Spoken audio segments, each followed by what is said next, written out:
All right, hello, everybody, and welcome to Move Crush Count. Today's interview is sponsored by J&L Marketing.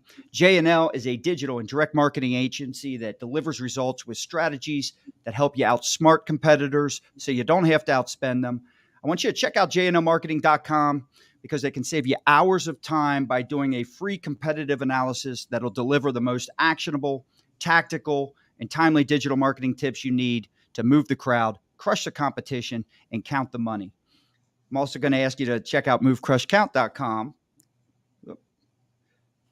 for more and hit that subscribe button so you can get notified on future guests and episodes. The title of today's interview is The State of the Union in Automotive F&I. My name is Scott Joseph, and today we're going to be talking with F&I expert Jonathan Jordan about the state of F&I today, how about to position yourself for the future while creating a better experience for employees and the client and for your clients in the present, here and now.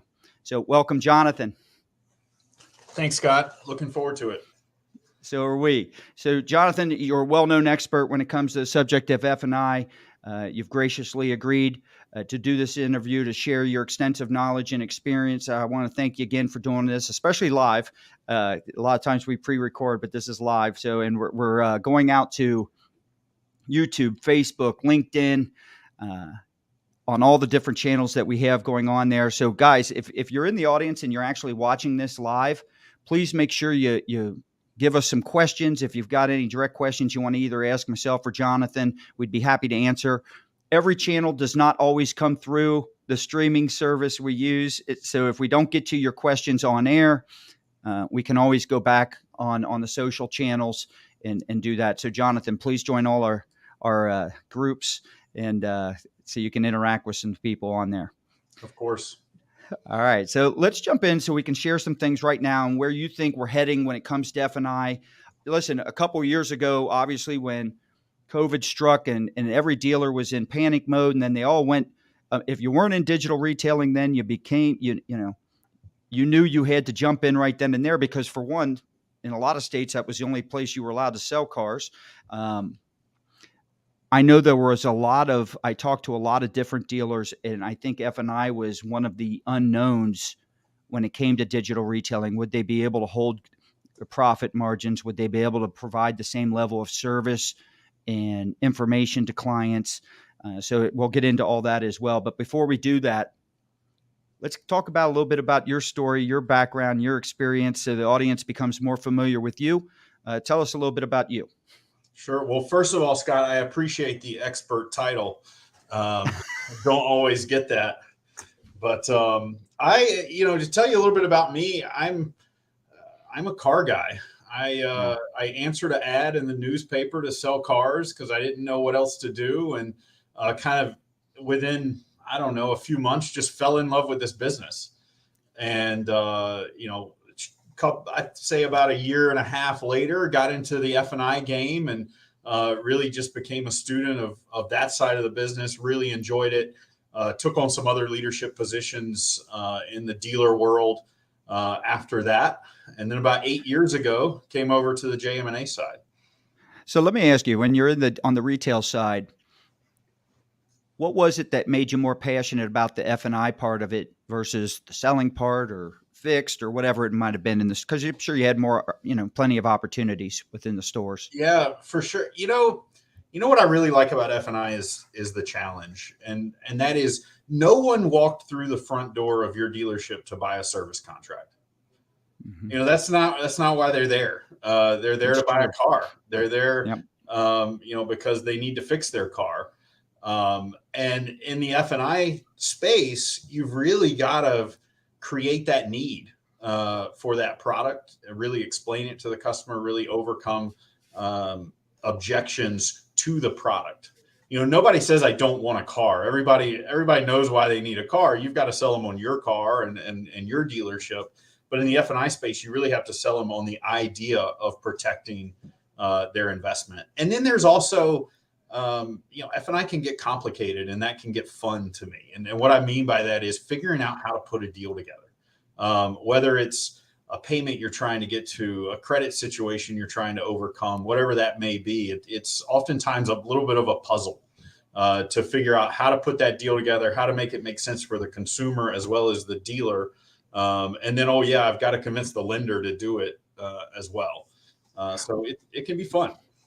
What made you want to switch sides and go to the sponsor to go not to the sponsor, but go to the vendor partner side of things? Yeah, for sure. I really enjoyed the dealership side, still do. In fact, if I go more than, I don't know, 10 or 15 days without being in a showroom, it's like I start shaking a little bit. And it's like, I got to get back in there and be a part of it. So I, still love that. But had some experience with JM&A on the other side, really respected the organization. And so we started talking and, ended up decided to go down that path and have enjoyed, every bit of it because I'm still able to be involved on the front lines with our dealer partners. But I'm in a different seat. I'm looking at it from a different angle. I've got a lot more sight lines into a lot of different parts of the country, a lot of different brands. And it's really allowed me to learn just a tremendous amount. Well, I'll say this, and I've said it plenty of times. Anytime I've been involved with the JM&A group, you guys are a first-class operation. You're in all of our stores. I would argue, and I know my managing partner, Joe Trujillo, would vouch and say you're easily one of our top partners that we have in the store. And in fact, you guys were the first ones when we bought the stores.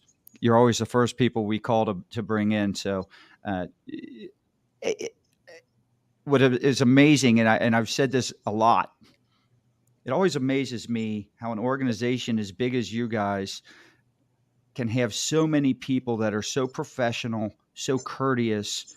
I mean, it's almost like you guys have a certain mold that you and you grow these people in some farm or something out back. It's unbelievable.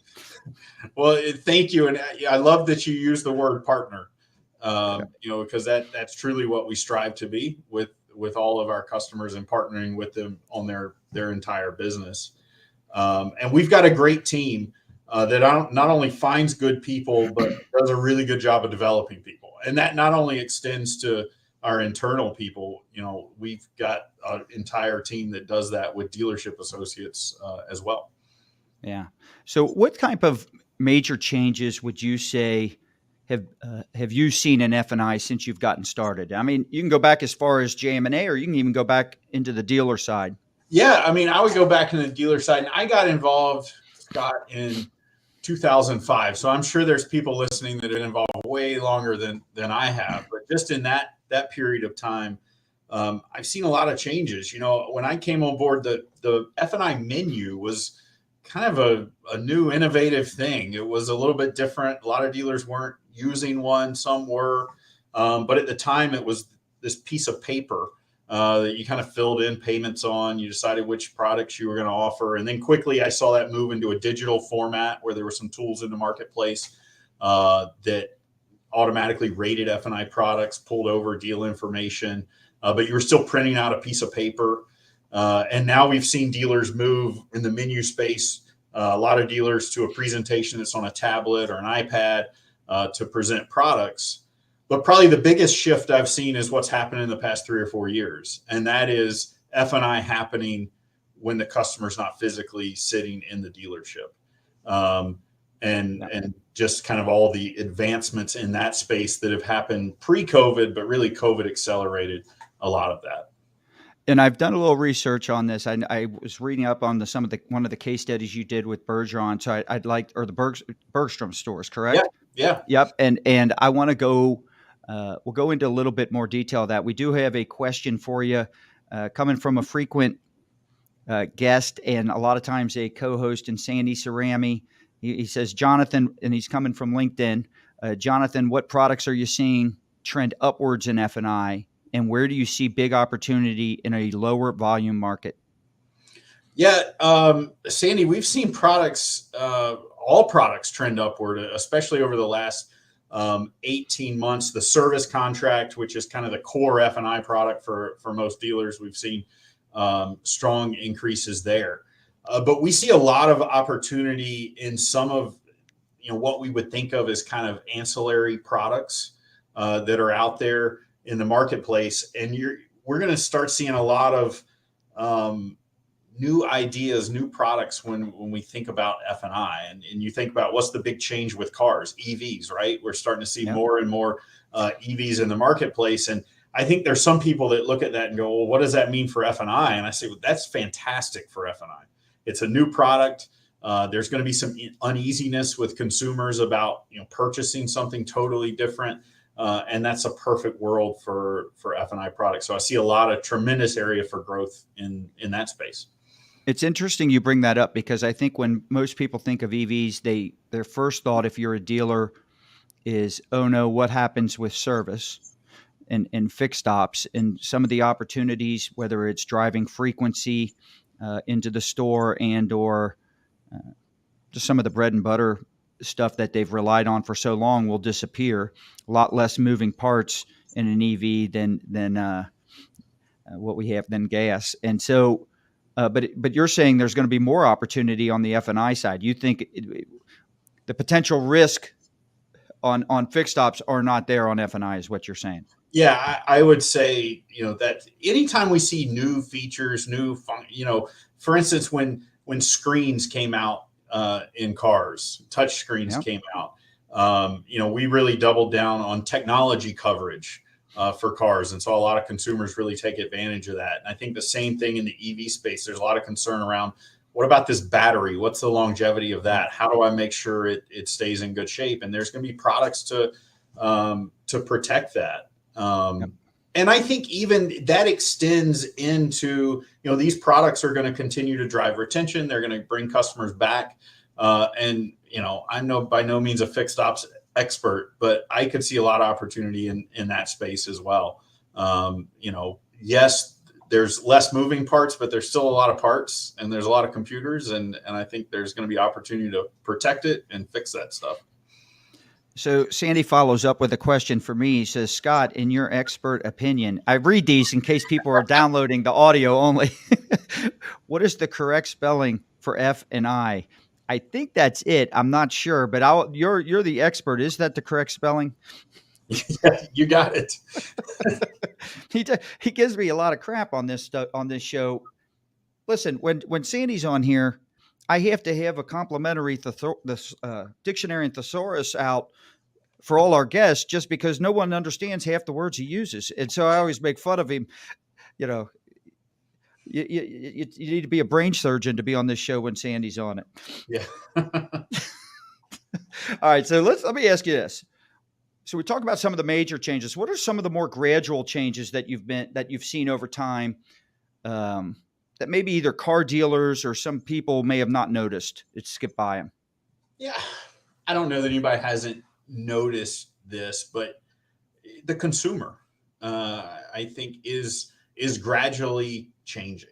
And look, we've been looking at reports for years that says, tomorrow everybody's going to want to buy a car online from home. And, this kind of, and in reality, I don't see that happening, but I think we have clearly seen a gradual change in consumers over the past decade in what they're willing to do from home, the way that they want to interact with a dealer, the flexibility, the transparency that they want. You got me laughing, Sandy. I know. And I think dealers, everyone in the industry is going to continue to have to adapt to that, and to be flexible. And again, I'm not one that says you need to reinvent your whole business tomorrow. But you got to realize that the consumer is going to continue to evolve and continue to change, and we're going to have to adapt our processes to account for that. Yeah, I think someone asks me all the time if dealers are talking to me about specifically to J&L Marketing, the agency, they'll ask what's new. Well, the first thing that's new is how people buy. I mean, so you've got to have the right tools and or marketing approach to address that. And to me, I agree with you. I don't know if we'll ever see a time where everybody prefers to buy strictly online. I think obviously there's a lot more people today than say 5 to 10 years ago that would prefer that method. But there's plenty of people that would want to go in, maybe still test drive vehicles, and participate in that part of it. I think it just depends on I think the biggest thing that, without a doubt, is the fact that you got to have you got to have more sales models, and you've got to be flexible in today's marketplace versus the one selling approach or one sales model we may have had 20 years ago. Yeah, it's so, I mean, when I started selling cars, it was, this is how we sell cars. This is step one, this is step two, step three, and you do not deviate from that process. And, I can remember having a sales manager who wouldn't give me a price on a car until I took the customer on a test drive.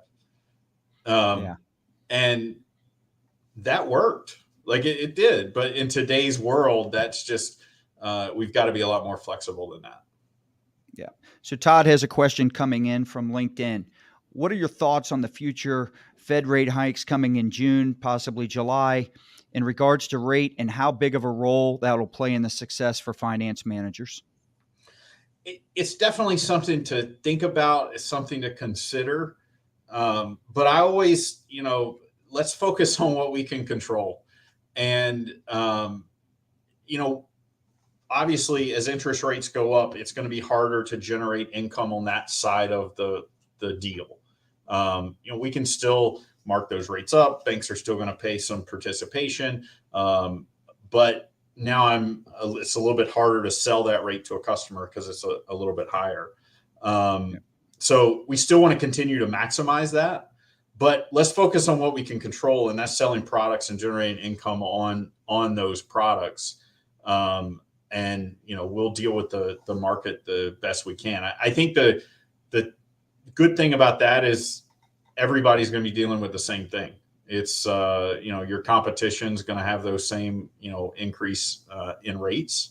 And to share a little bit of kind of insight with you from some data we've been looking at, is we're already seeing an impact from it. And so we've seen F&I PVRs as we came into the first quarter of this year kind of flatten out. We saw them skyrocket all through last year. Then we see them kind of flatten out. But when we take a deep dive into that, the percentage of that PVR coming from finance reserve has actually gone down. But we were continuing to make a little bit more on the product side of the business. Well, I had this conversation slightly. It was more on the real estate side as it relates to rates. How would that impact the buying and selling of specifically multifamily? And we were talking with Claudio Gamden. So all about that show last week was all about financial advice and wealth management, stuff like that, reducing your tax burden. The reality is, though, the rates aren't high. Right. Historically, these rates, even right now, even after a hike, they're going to be low, but they seem very high compared to what we've been dealing with the last 2 years. So it's really a comparison, but in all reality, the rates are still very low. Yeah. Yeah. And I think one good thing is consumers are more educated and more prepared than they've ever been. And so, several years ago, when a car dealer gave a consumer a rate in the F&I office, that may have been the first time they've seen it. But now I think most consumers are going to walk in the showroom. They already know about what the rate should be. They've done some research on that. And I think in times like this, it's a good thing, because if rates have gone up and they've done research, they know that. So it's part of it. How would you characterize the state of the union when it comes to F&I? Where are we right now? I'd say it's strong. It's really good. Tell me, let me interrupt you for just a second here. That's interesting, right? And I think it's great, because I can tell you right now, when we were entering into this process, before probably a lot of people were before even virtual F&I was even on anyone's mind, I can tell you that was a big panic. So the fact that you're saying the state of the union right now, it's very solid and you're excited about it, I'm going to let you continue, I think is outstanding news. And it goes to not only the type of work that you do and the JM&A group, but just these dealers and their ability to adapt and be flexible and quickly adjust to what needed to be done. Yeah, for sure. I mean, what we saw through COVID was, I say surprising. It's not surprising, because if you look at dealers, I think are some of the most flexible, adaptable business owners out there. If we look at kind of the history of the dealership. And so we came to the beginning of the pandemic and it was like, oh, wow. Like, how am I going to do business when a customer's not physically sitting in front of me? Yep. And we had you think about New York, Pennsylvania, we had dealers that literally their showrooms were closed. They were locked. Yep. And they were still selling cars and they were still generating income. And the F&I PVRs were just as good as they've ever been, through being flexible and interacting with consumers in a different way. So let me ask you a question. So to me, anytime something like that happens that forces the hand and then you have to do it in mass versus, hey, we're going to make a change and then have to deal with all the change management that comes from that. And then you have some who adopt it and some who fight it. And I'm talking about employees. That can be very challenging. But when you're forced to do it 100%, you learn very quickly. You become much more efficient.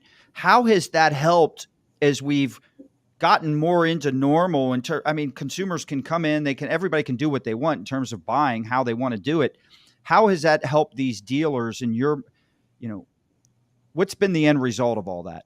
Yeah, I think, or I know the dealers that were forced into that model, in some parts of the country, they learned quicker, right? When it's a necessity, when you have to do something, it's all of a sudden, a remote delivery went from 5% of my business to 100% of my business overnight.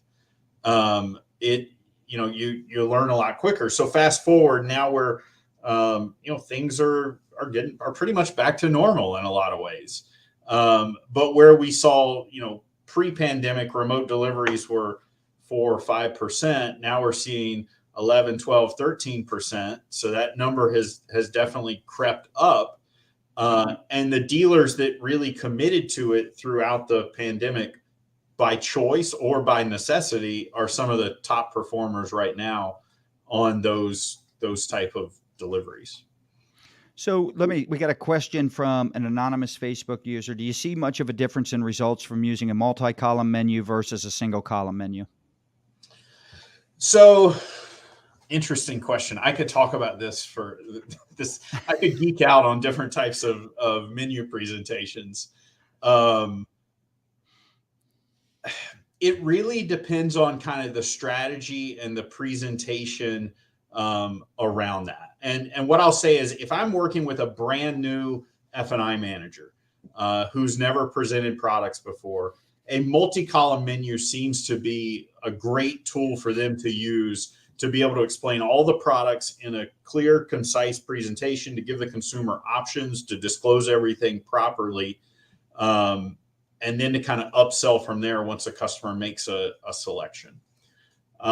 With a single column menu, I think it can be very effective, but I think it takes a higher level of skill to effectively present that, because now I'm presenting kind of all my products at once. I'm probably showing the customer a much higher payment than they already saw before. And I'm going to have to get pretty good at being able to negotiate on the fly, to move things around, to overcome objections. So I would say on a large scale, a multi-column menu seems to be the better approach, but there's certainly some, highly experienced, really good F&I managers out there that do it with a single column very well. Nice. Yeah, I'm a big believer in. I'll steal a line from Michael Porro from Louisville Honda World here. So, simple gets done. So the simpler we can do it, the easier it is to scale it and get multiple people on board with it. Would you agree? Yeah, I would agree. And one thing we saw, though, to talk about menus as we kind of went into this virtual world is, a 4-column menu had become kind of the norm in the industry. If you look at a lot of the different technologies out there and kind of what they push and what they promote. Well, what we found is all of a sudden when we're displaying that 4-column menu on someone else's device when they're sitting at home that may be pretty small, that a lot got lost in that presentation. So we encouraged a lot of dealers in a virtual world to transition from a 4-column to a 2-column menu. It was much easier to explain and understand when you're not physically sitting across the desk and kind of can control, what people are focused on. So we got another question from Sandy, LinkedIn on LinkedIn.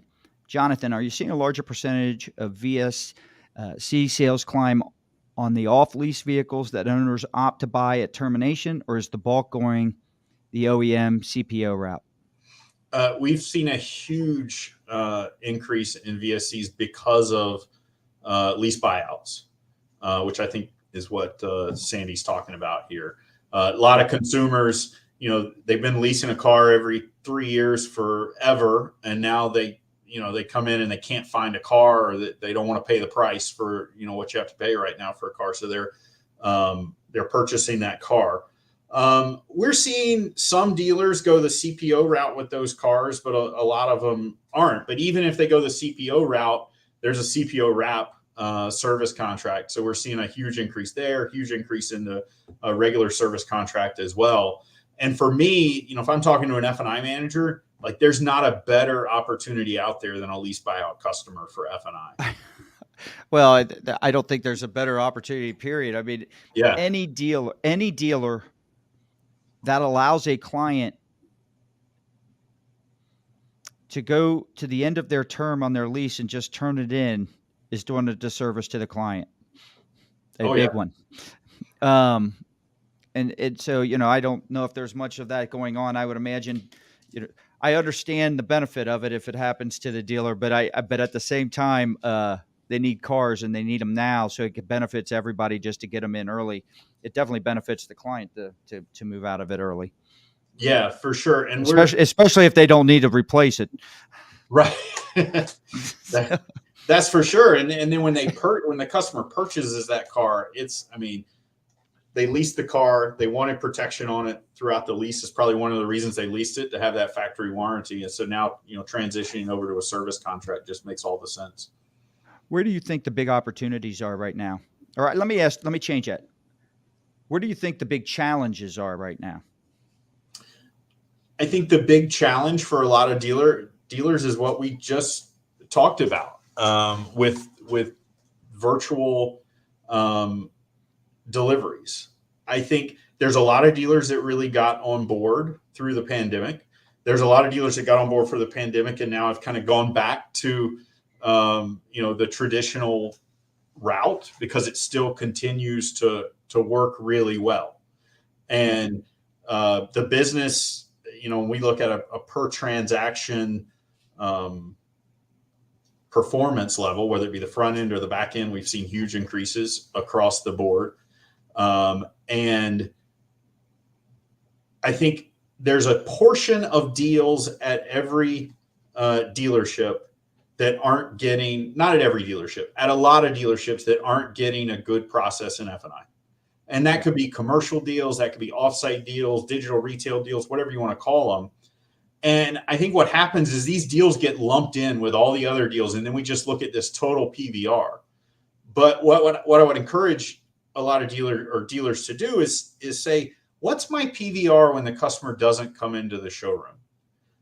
And just for our audience that may not know what PVR, can you explain that real quick? Of course, I'm sorry. So it's not all auto here. So yeah, per vehicle retail is what we consider PVR, and in F&I, that's specifically really two things: profit from the sale of F&I products like service contracts, gap, appearance protection, and then commissions paid by lenders back to the dealer. So that's the finance portion, and then the insurance portion would be the service contract side of things. So, I look at it when the challenge is, I think a lot of people think of virtual F&I specifically because we want to align something that takes advantage of all the digital retailing and any online sales that happen from a purchase or a lease of a vehicle. But the reality is you guys were doing and teaching virtual F&I as a solution that was opening up a lot of other opportunities and it solved a lot of other challenges. Do you want to talk a little bit about that? Yeah, for sure. So we started, we talk about virtual F&I a lot. Obviously now we're getting out of COVID and everything else, and everybody goes straight to, oh, you started that because of COVID. Actually, we didn't. We started Right. virtual F&I in 2018. And the reason we started was twofold. One, we saw customers changing. We saw even though small, a percentage of consumers not coming into the dealership, and we saw the F&I performance on those deals was terrible, because they Why weren't do getting you? Okay, go ahead. because they weren't getting a good presentation. We went to a dealership. This is several years ago, and so we're talking to the F&I managers about when you get a deal that's worked through your digital retail tool, the customer's not coming to the dealership. Like, what's your process? And the F&I manager looked at me and said, "Oh, that's a print job." And I said, "Well, explain that. Like, what do you mean?" And he's like, "Oh, I just get the paperwork, I print it out, I give it to the salesperson, and they go." I say, "So there, you never talk to the customer?" "No, I don't." And so but that was happening across the board because it was such a small percentage. So we said, how can we engage with those consumers and get a good process for them? But the other thing we saw is a huge efficiency gap in F&I. And what I mean by that is there's a lot of stores that sell too many cars for one F&I manager to handle, but not really enough for two. And just let me say, this is to me one of the biggest challenges, because you had mentioned, listen, if you look at where we traditionally as dealers score low in the minds of our clients, it's a lot of times in this process, and a lot of it's Yeah. because of the time going right to what you're about to say here. So go ahead. I love where you're going here. Yeah, I mean, you just nailed it, really. So we've got dealership that sells too many cars for one, not enough for two. You've got two big problems here. Now, consumers on busy days, evenings, weekends, they're waiting 2-3 hours sometimes to get into F&I, and then that results in a bad survey. Also results in bad performance in F&I. If I've been waiting 3 hours to talk to the F&I manager, probably not going to buy much from him. Right. But it also results in, well, what do I do when that F&I manager's off? What do I do when he goes on vacation? And then I've got a salesperson or a backup sales manager or something like that filling in. And oftentimes the performance on those deals isn't very good either. And so with virtual now, an F&I manager is not physically, doesn't have to physically be in the dealership. So if I look at dealer groups, now with virtual F&I can staff for my dealer group instead of staffing for each individual rooftop. Right. And so you mentioned Bergstrom earlier. Bergstrom's got 4 stores. Any F&I manager in any one of their stores can do a deal for another store. So if the Toyota store is backed up and the Ford store's got nothing going on, the F&I manager from the Ford store can virtually facilitate F&I for a customer sitting in the Toyota showroom. Have you guys measured the results in terms of the efficiency, or how has that helped? What's Oh, been the impact? it's I'll give you an example. We've got a 8-store group that went down this path of what we call, really it's part of virtual F&I, but what we call it is centralized F&I. So they're able to centralize their F&I operations. We track conventional deals, which is face-to-face in the F&I office, and then virtual deals where the customer and the F&I manager are separate. And what we saw in this group, these are Q1 numbers. The virtual deals, the performance was actually about $15 less than the face-to-face performance. So I would say pretty much identical performance. When we look at PVR, we look at penetrations of products sold, but the group is up $300 a car in F&I. And the reason for that is those deals that weren't getting a good presentation before because the customer was waiting 2 hours or the F&I manager was off, that were making $200, $300, $400 a car. Now all of a sudden they're getting a solid F&I process. So we've raised, the whole group of deals, making sure that a good qualified F&I manager gets every turn. And it's also great for an F&I manager because now I get more opportunities. Right. And which results in more income for me if I'm an F&I manager. So where do you think the big opportunities in F&I that a lot of people might be missing? Where are those? Well, we just talked a lot about, virtual and those deals. But the other thing, Scott, that I think really, I'm going to go back to basics, because I think, a lot of the things I learned about F&I a decade ago are still true. And that is, don't make assumptions about what customers are going to do or are not going to do, and follow a good, solid process every single time. And there's still so much opportunity there. Yeah. We look at whether it be a cash deal or a lease deal or whatever, there's so many reasons we could say, oh, this isn't going to be a good deal. And so to really not make assumptions, follow a good, solid process that's flexible, by the way. I think that's important to emphasize and make sure every customer gets a good experience. Because I think in most stores, there's a small percentage that aren't getting that F&I process. So I think one of the big opportunities, Jonathan, is when I sit here and let's say I've got a store now, all of a sudden, it's not that we do virtual some of the time to some of the people.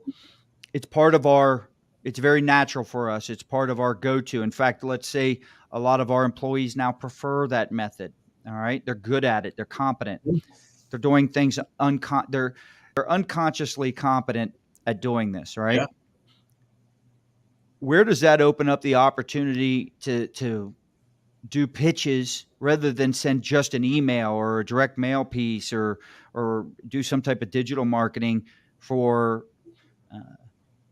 people that you might want to sell some type of extended warranty or maintenance program to, that no longer, their new car warranty's expired, right? So they're not necessarily, no one sits there and comes back into the store and says, hey, this has been 3 years or 36,000 miles. My warranty's up. How can you guys help me? No one does that. You got to be proactive about that. And so are these stores that you're seeing doing a good job with this? Is it opening up opportunities that might be a lot more effective than what they have tried in the past on things like that? Yeah, for sure. It's, in the past, there was this, when we think about F&I, there was almost this like brick wall around the F&I process. And it was this kind of silo in the car buying process. And it had a clear beginning and a clear ending.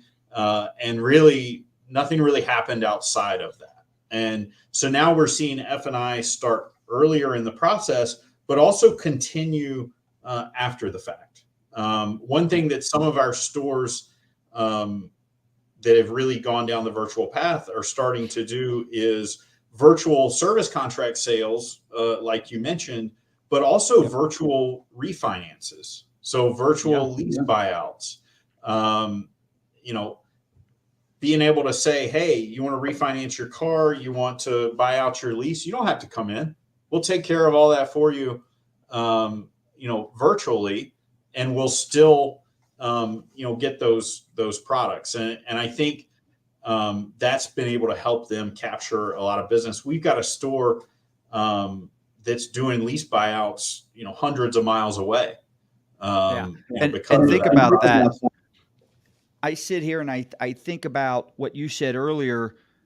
You said a lot of people, you're now in the stores that have gone more virtual, they're averaging about $300 a delivery more per car more.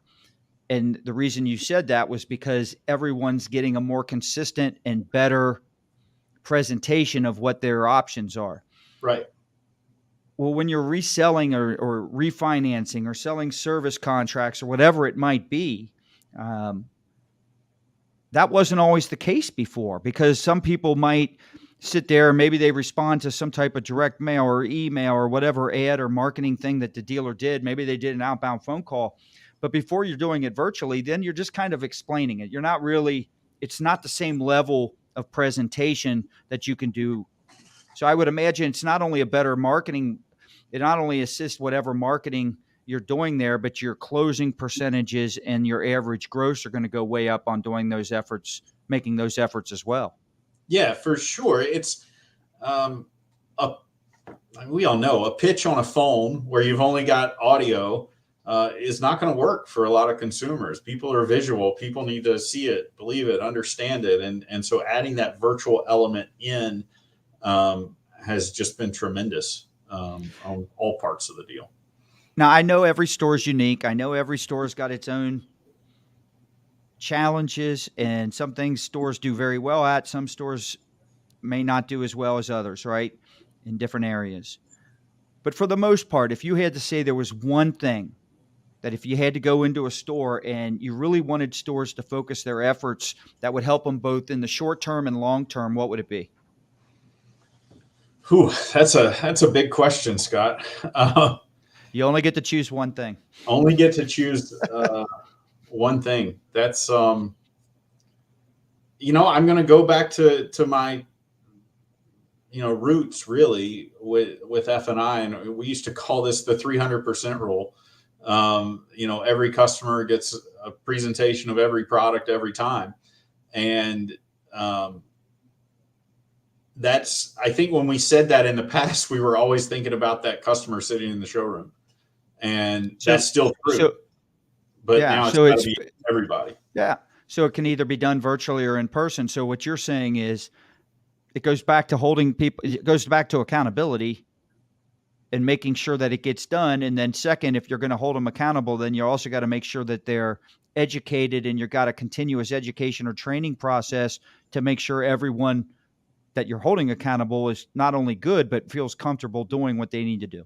Yeah. And I that's a huge thing to focus on, because it's like, I want my F&I managers to do remote presentations. I want them to do virtual F&I.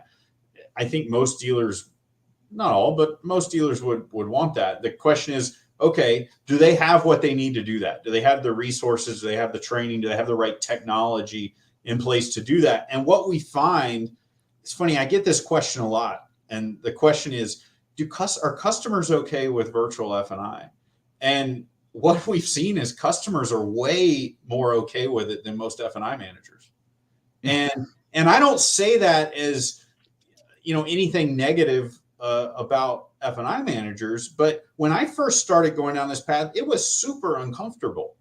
Like, I had spent my whole career face to face across the desk from a customer, and all of a sudden I've got to do it virtually, and I don't have my hands to guide the customer through the menu presentation, and I've got to engage with them different ways. And so it takes a lot of practice, a lot of support, a lot of role play to make that happen.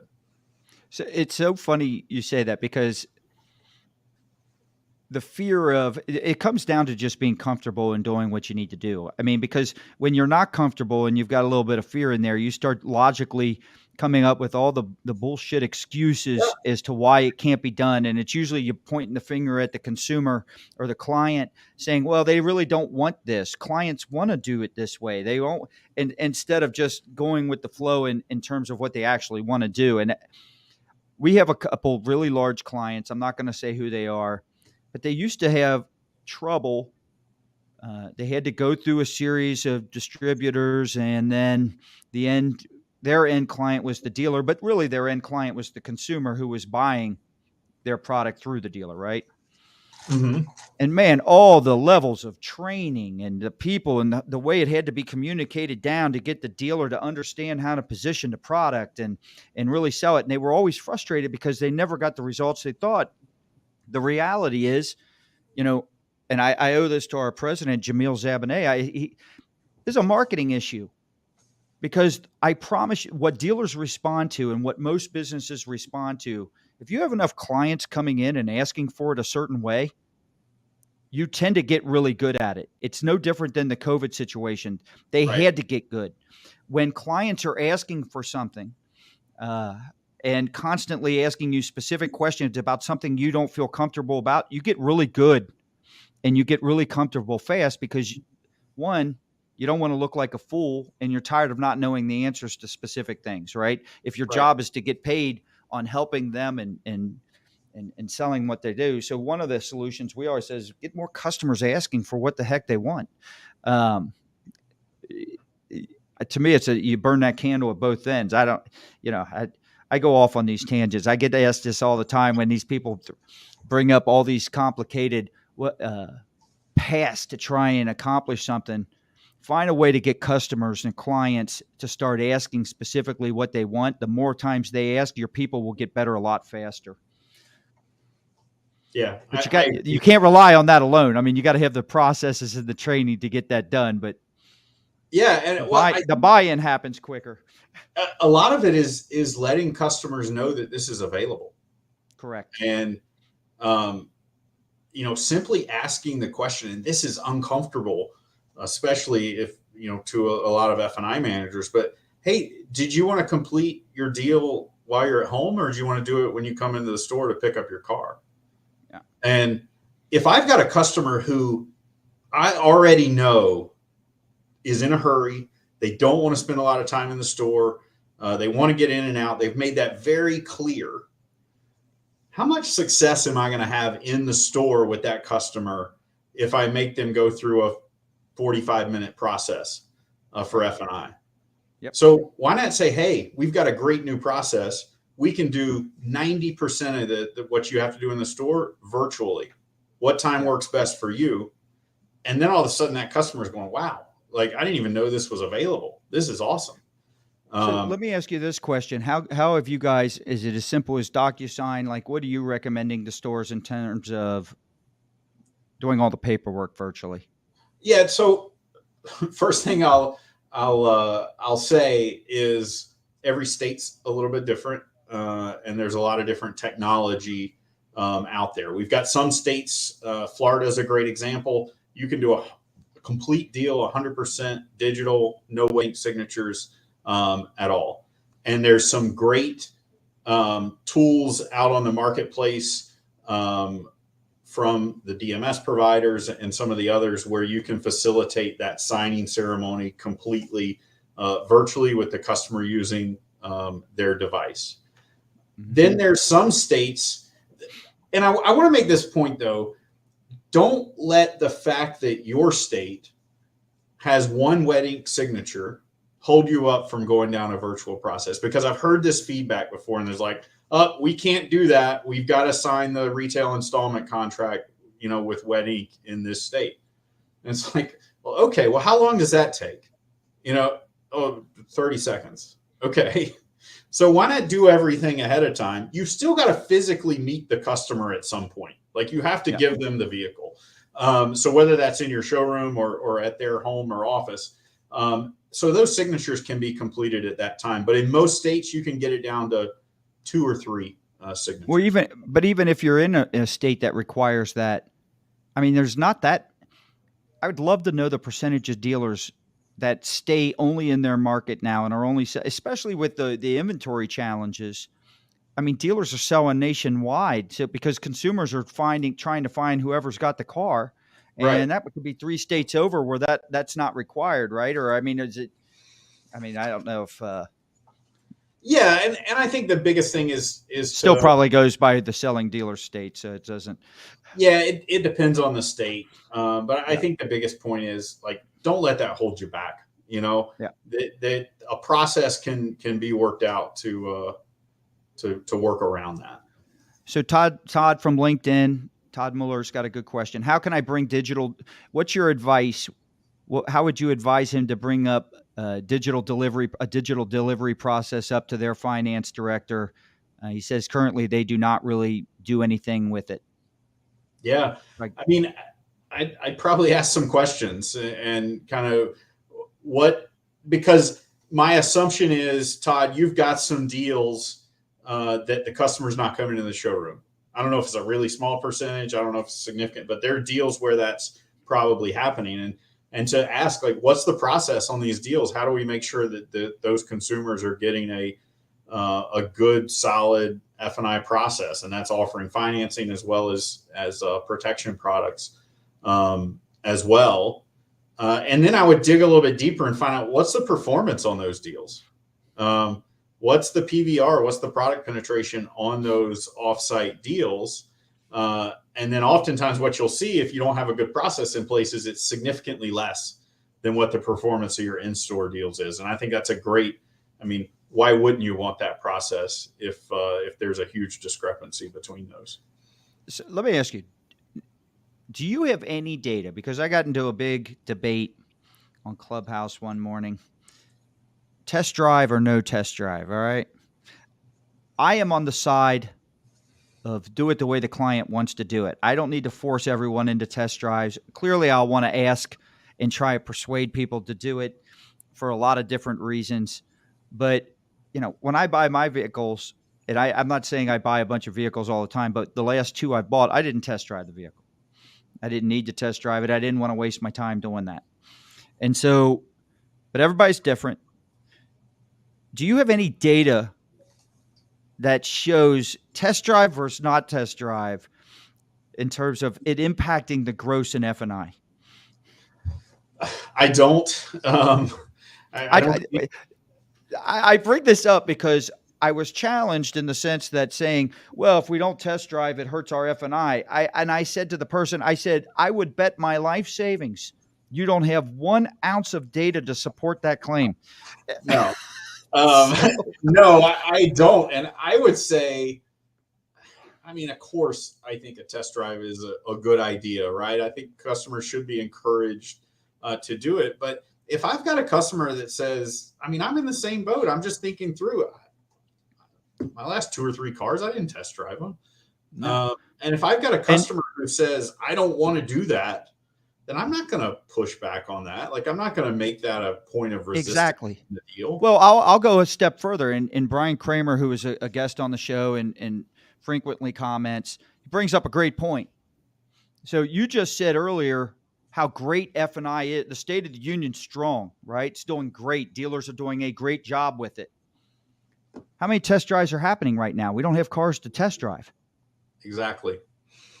There's not a lot. There's some dealers that haven't probably test drive certain vehicles in their inventory, never hit the lot. They're sold or they're ordered, and as soon as they arrive, they're out, right? So they have certain vehicles that they probably haven't test drived and haven't done a test drive in maybe a year or two. Yep. But what you're saying is the actual gross and the State of the Union on F&I is strong, so it's not having any negative impact on it. No. Yeah. No, I don't have a way to exactly connect that to test drives, but I wanted to bring that up because that's always a hot topic. It's a matter of that's the way to me, it's a matter of that's the way we've always done it thinking, and I can't stand that. Yeah. So, all right. So let me ask you this. I'll ask you 2 more questions. First off, where do you see a lot of people wasting time when it comes to F&I? I hit on this earlier, and but I'll frame it a little bit different. I said making assumptions, but thinking for the customer, trying to figure out what a customer is going to do instead of just getting in front of that customer and engaging with them, and figuring out what it is, how they're going to use that vehicle, what their wants are, what their risks are, and having a good quality conversation with that consumer about how to finance their car, how to protect their investment, instead of doing all of this. Well, I think this guy's going to do this, and so I should do it this way. And well, my last customer that paid cash did this. And really just every customer is unique. Everybody's different, and don't base something that happened on the last customer and assume it's going to happen with this one, and really just get in front of every deal. And don't let it slow you down, because the longer I keep a customer waiting, whether it be in the waiting area in the showroom or sitting on their couch, the less opportunity I'm going to have. I truly believe that. The quicker that we can jump and engage with the customer, the better, because you're going to surprise them. If I'm buying a car and I say yes to a salesperson and 5 minutes later I'm talking to an F&I manager, I'm feeling pretty good because I thought it was going to take a lot longer than that. And so I would encourage F&I managers to do that. So final question. Is there anything that I haven't asked you about the State of the Union for F&I that you think is important or you want to share? I think we've hit on the main points, but I'll look at it from a little different angle that I think is important for dealers when they think about F&I. and that is product mix. And that's making sure that you've got the right products on your F&I menu that are going to appeal to your consumers, that are going to not only increase profit. We've talked a lot about PVR, right? But there's a lot more to an F&I product when I think about value to the dealer. There's a big retention piece. Are you selling products that are going to retain your customers and keep them, not only keep them from buying their next car from you, but keep them engaged with your fixed operations department? And That's good advice. Jonathan, that's great advice. It doesn't matter if you're a dealer or not. Any business that really is operating on all cylinders, is cross-selling and upselling, and doing a good job on the back end in terms of adding more revenue to the transaction. So in the auto world, right, that comes through F&I. We sell a vehicle, then they go into F&I, and that's our auto industry does a great job of that. But my question to you is, when you say make sure that your menu items really appeal, what's the best way for a dealer to identify what those would be? I think the first thing as a dealer, sit down and make sure you know what they are. And the reason I say that is menus tend to over time get a little complicated. There's a lot of different products out there. There's a lot of different vendors in the F&I space. And sometimes we walk in and we see a menu with 11, 12, 13 different products on it. And so put yourself in a customer's shoes and go, do we really have the right suite of products that are going to appeal to the customer? And I would encourage you to engage with us or engage with another trusted partner to say, hey, does this make sense? Is this what other dealers are doing? Is this what dealers that are the most profitable are doing on their F&I menu? That's so funny. When you said that, when you get complicated and over time it gets worse. When I started J&L, had a very simple pay plan. I mean, it wasn't even a half a page for sales. And eventually you grow and things plateau a little bit, and you're trying to figure out, how do I get it boosted again and take it up another level? And so, you start looking at a pay plan, and all right, maybe I need to incentivize people differently. Well, heck, it was 13 pages long.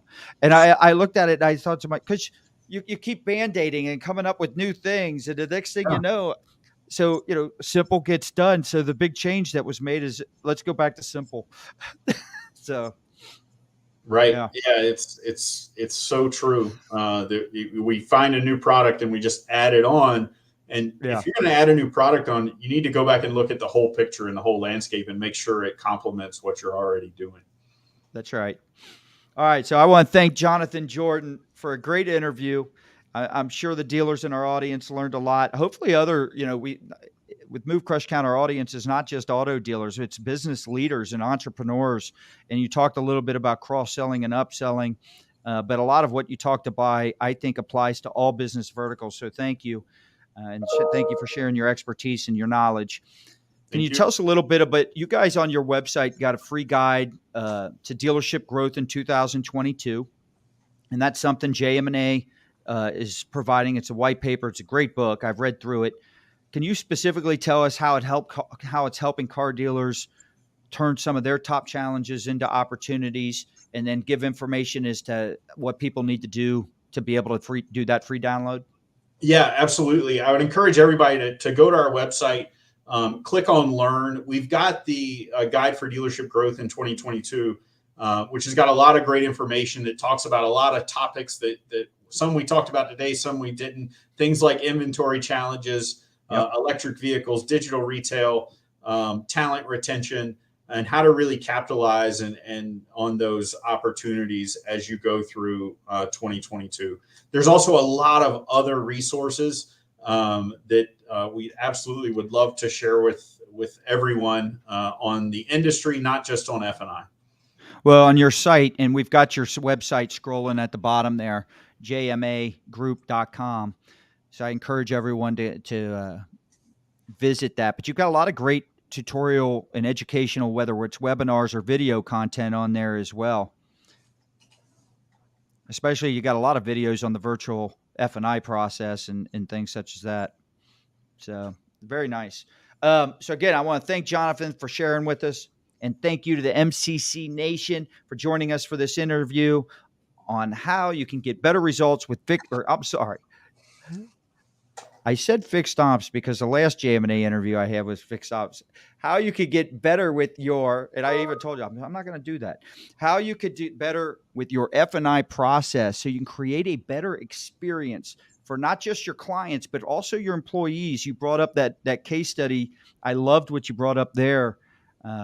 In terms of, when we talk about being either undermanned or overmanned with capacity issues and things like that. So the virtual side goes a lot further than just creating a different client experience. It also creates a better experience for your own employees.